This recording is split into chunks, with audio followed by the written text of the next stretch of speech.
I developed a very strong work ethic. I never missed a day of work, and I wanted to focus on getting out of the rat race.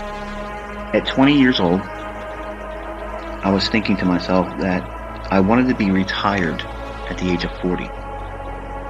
And to my family, that sounded ludicrous. It was unachievable. You couldn't get it. You couldn't obtain that. So submit to the working grind like everyone else does.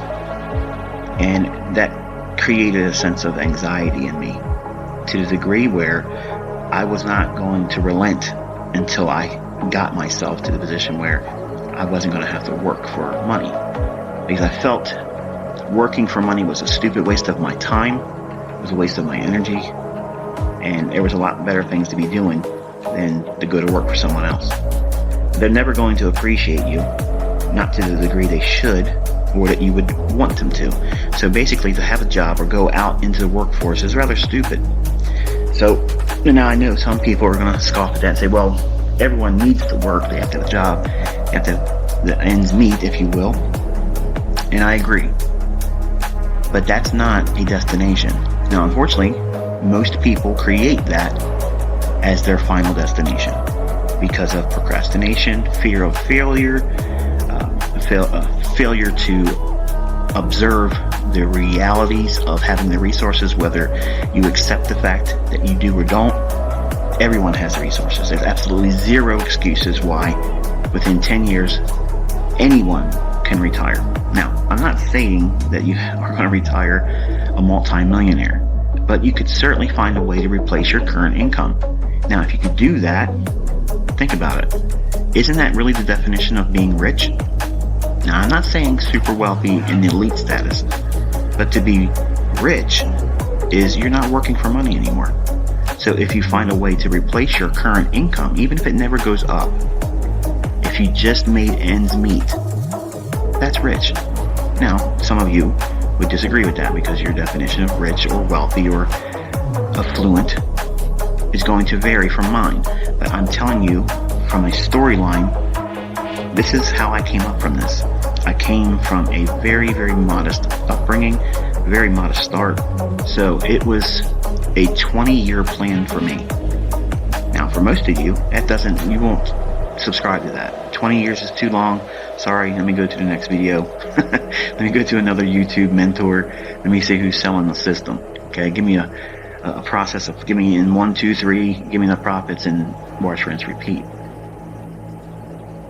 I never really subscribed to that very long, initially because everyone's baptized in the same way with trading its indicators and buy and sell and this, that, and the other thing.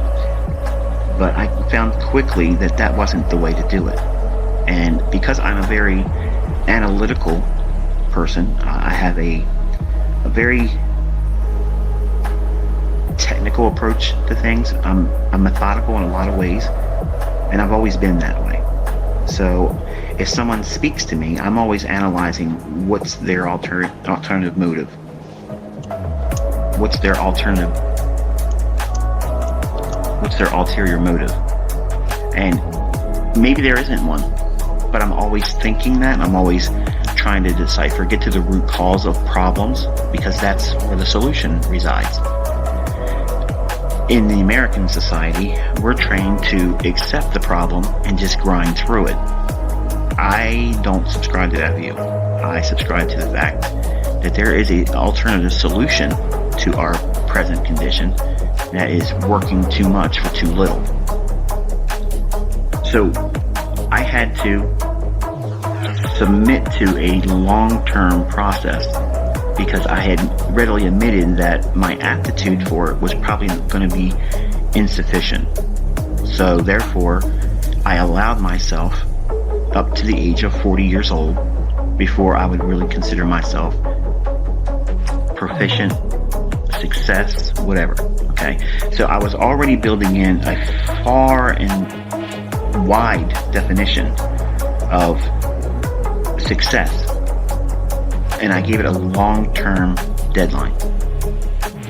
Now, if you're living with your folks, or if you're living with family members, or if you're living with a person that you don't really want to be with, but because of necessity you have to be there, that is many times a very toxic environment.